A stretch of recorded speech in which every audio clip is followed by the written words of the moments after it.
Hello everyone.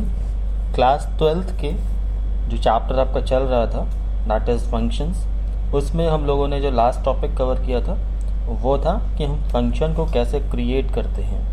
Now today we will start an important topic. हम एक बहुत ही important topic शुरू करने जा रहे हैं जिसको हम जानते हैं वेरिएबल के नाम से।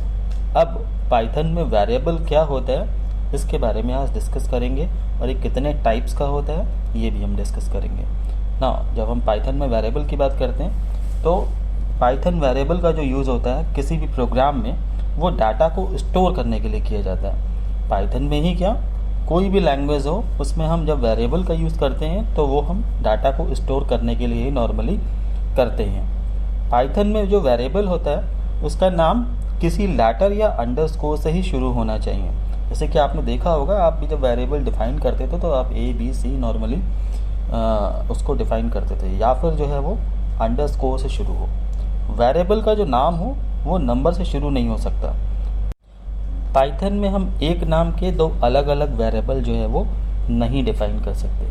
मतलब किसी एक, अगर हमने एक वेरिएबल पहले से डिफाइन कर रखा है, हम सोचे उसी वेरिएबल को हम फिर से डिफाइन कर दें तो वो चीज़ हम नहीं कर सकते हैं। और एक चीज़ हम लोग पहले भी ऑलरेडी डिस्कस कर चुके हैं कि पाइथन जो है वो एक केस सेंसिटिव लैंग्वेज है।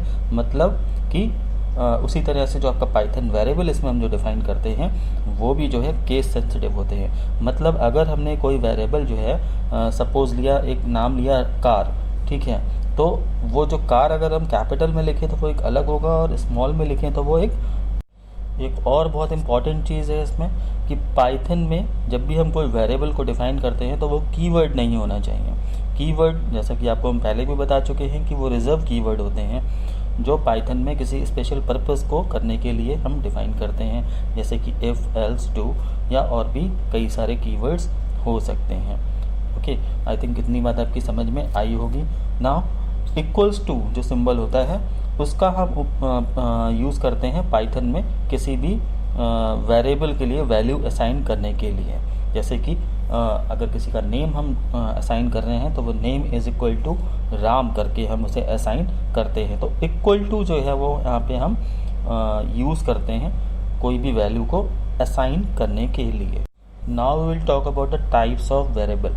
वेरिएबल्स कितने टाइप्स के होते हैं? तो सबसे पहला जो वेरिएबल होता है वो आपका होता है लोकल वेरिएबल।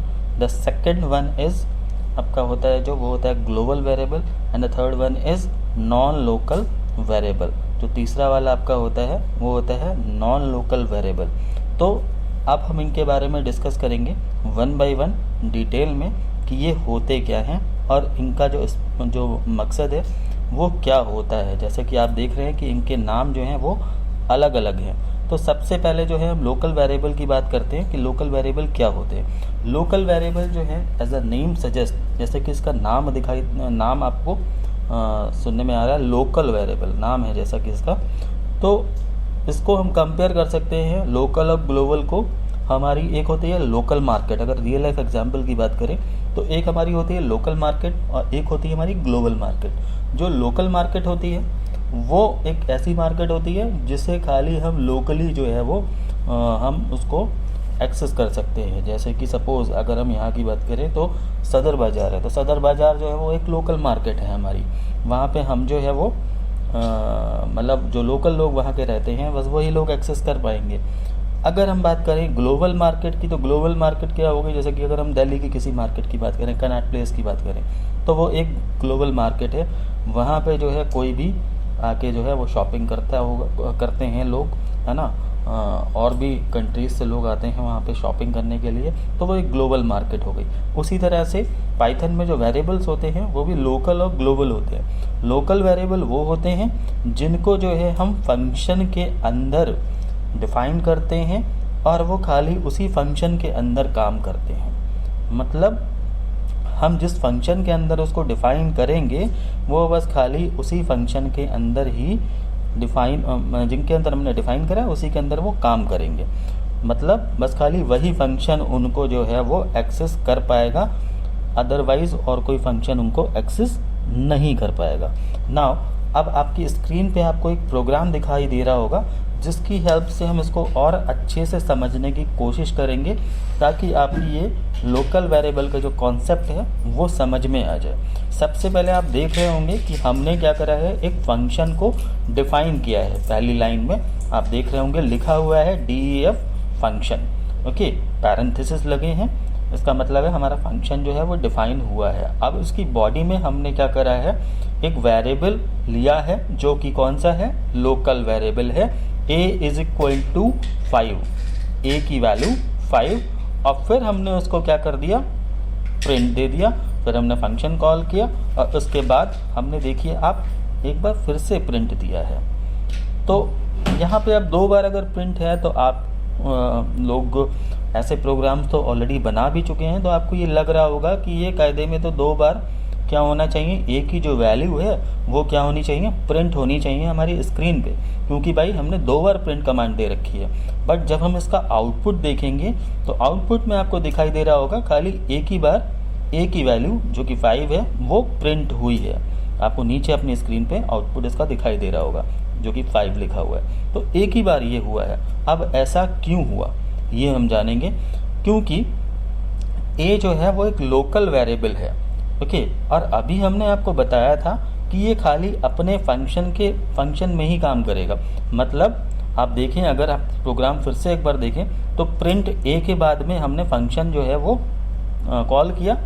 अब हमारा फंक्शन जो है यहीं पे ख़त्म हो गया, ओके। अब क्योंकि फंक्शन ख़त्म हो गया तो डैट मीन जो ए की वैल्यू थी वो क्या हो गई, डिस्ट्रॉय हो गई, ठीक है। तो ये भी लोकल वेरिएबल का एक कैरेक्टरिस्टिक होती है कि जैसे ही फंक्शन ख़त्म होता है हमारा जो वैल्यू उसको असाइन कर रखी होती है वो हमारी क्या हो जाती है, ख़त्म हो जाती है, डिलीट हो जाती है, ओके।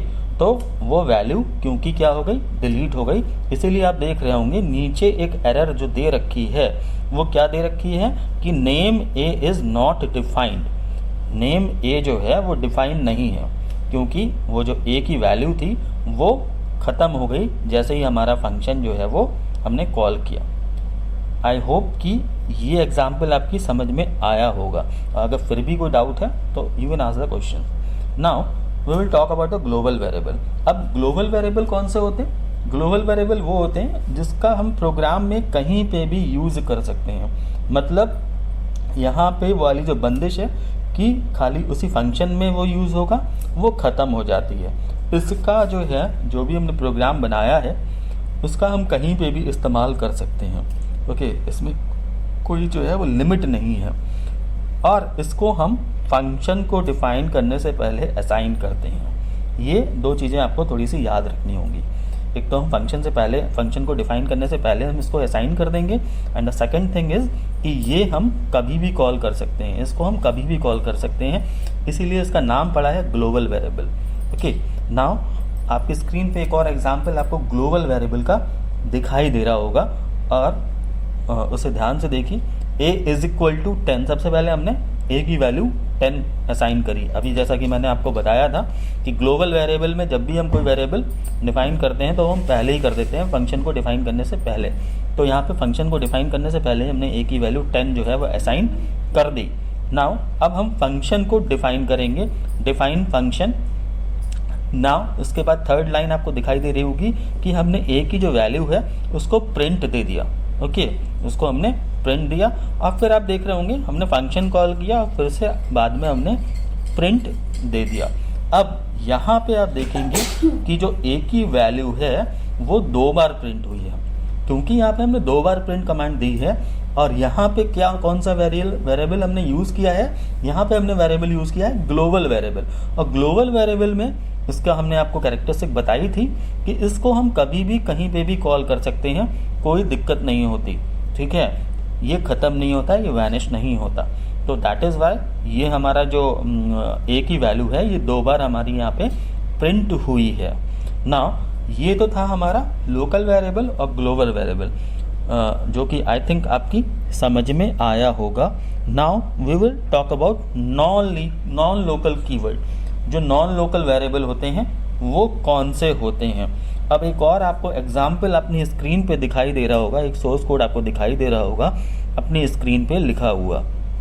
अब उसको आप ध्यान से अगर देखेंगे तो आपको दिखाई दे रहा होगा कि यहाँ पे हमने फंक्शन को सबसे पहले डिफाइन किया, और फंक्शन को डिफाइन करने के बाद में हाँ, एक चीज़ मैं आपको यहाँ पे बताना थोड़ा सा भूल गया कि जो नॉन लोकल कीवर्ड्स होते हैं उनका काम क्या होता है, वो होते क्या है। नॉन लोकल कीवर्ड्स बोल सकते हैं या नॉन लोकल वेरिएबल बोल सकते हैं। जो नॉन लोकल वेरिएबल होते हैं वो काहे के लिए हम यूज़ करते हैं, उनका जो हम बेसिकली यूज़ करते हैं वो करते हैं जब हमें function in the nested form चाहिए होता है। मतलब जब फंक्शन के अंदर हमें एक और फंक्शन डिफाइन करना है तब हम नॉन लोकल वेरिएबल्स का यूज़ करते हैं नेस्टेड फंक्शंस के अंदर। नॉन लोकल वेरिएबल्स को समझने के लिए यहाँ पे हम दो एग्जाम्पल्स का यूज़ करेंगे, दो प्रोग्राम्स का यूज़ करेंगे और उनके बीच में अंतर समझेंगे, जिससे कि हमें नॉन लोकल वेरिएबल के बारे में ज़्यादा अच्छे से समझ में आएगा। सबसे पहले आपको स्क्रीन पे एक प्रोग्राम दिखाई दे रहा होगा, एक सोर्स कोड दिखाई दे रहा होगा। इसको अगर आप देखें तो सबसे पहले तो हमने एक कमेंट यहाँ पे लिया है कि पाइथन नॉन लोकल कीवर्ड। उसके बाद में आप देखें सेकंड लाइन में हमने फंक्शन को डिफाइन किया है। कौन सा फंक्शन है? एफ फंक्शन है, उसको हमने डिफाइन किया है। थर्ड लाइन में हमने एक्स की वैल्यू डिफाइन करी है 10। ना यहाँ पे हमने वेरिएबल लिया एक्स, उसकी वैल्यू डिफाइन करी 10। उसके बाद में अगर आप देखें तो फोर्थ लाइन में हमने एक और फंक्शन डिफाइन किया जी, जो कि किसके अंडर आएगा? एफ के अंडर आएगा। मतलब फंक्शन के अंदर एक और फंक्शन, यही होता है हमारा नेस्टेड फंक्शन। ओके, तो जी फंक्शन डिफाइन किया और हमने यहाँ पे एक्स की वैल्यू अब की बार डिफरेंट ली है, 1 ली है। ओके, अब आप अगर देखें तो जो 6 वाला है लाइन, उसमें हमने जी फंक्शन को कॉल किया है। ओके, अब अगर जी फंक्शन को कॉल किया है तो 7th लाइन जो है वो है कि एक्स की वैल्यू प्रिंट कराने के लिए हमने प्रिंट कमांड दे दी है। ठीक है, अब यहाँ पे इसका जो आउटपुट आएगा वो आउटपुट आएगा 10, जबकि आउटपुट आना क्या चाहिए? 1 आना चाहिए। क्यों आना चाहिए 1? क्योंकि हमने फंक्शन कौन सा कॉल किया? हमने फंक्शन तो कॉल किया जी, और जी के अंदर जो वैल्यू है वो कौन सी है? 1 है। ओके, तो जी की वैल्यू अगर 1 है तो जो हमारा आउटपुट आना चाहिए वो कितना आना चाहिए? 1। बट आउटपुट हमारा कितना आएगा? इसका 10 आएगा। क्यों आएगा? क्योंकि यहाँ पे हमने कहीं पे भी लोकल वेरिएबल डिफाइन नहीं किया, जबकि हमें लोकल वेरिएबल डिफाइन करना चाहिए था। अगर हम लोकल वेरिएबल डिफाइन करते तो हमारा आउटपुट जो है वो कुछ और आता। Okay, now we will take another example, जिससे कि ये चीज़ और अच्छे से क्लियर हो जाए। अब अगर हम दूसरा एग्जाम्पल देखें, वही प्रोग्राम है, बस यहाँ पे हमने एक चीज़ ऐड कर दी है कि आप 5th लाइन में अगर देखें तो यहाँ पे हमने नॉन लोकल एक्स डिफाइन कर दिया है। अब नॉन लोकल एक्स डिफाइन करने से क्या होगा कि जब हम इस प्रोग्राम को, इस सोर्स कोड को रन करेंगे तो जो एक्स की वैल्यू है वो कौन सी आएगी? वो एक्स की वैल्यू आएगी 1, जो प्रिंट होकर आएगी। जो हमारा इसका आउटपुट आएगा वो आएगा 1, क्योंकि यहाँ पे हमने x की वैल्यू को नॉन लोकल वेरिएबल लिया है। ओके, तो नॉन लोकल वेरिएबल डिफाइन करने से क्या होता है ये शायद आपकी अब समझ में आया होगा इन दोनों एग्जाम्पल्स को देख के। तो आज के लिए इतना ही, और कल जब हम कंटिन्यू करेंगे तो हम इसके आगे और चीज़ों को पढ़ेंगे, लाइक असाइनमेंट वगैरह हम इसके बारे में पढ़ेंगे, कौन से होते हैं। ओके, कोई भी क्वायरीज या कोई भी डाउट्स अगर आपके हों तो आप व्हाट्सएप पे मुझसे कंफर्म कर सकते हैं। Thank you very much.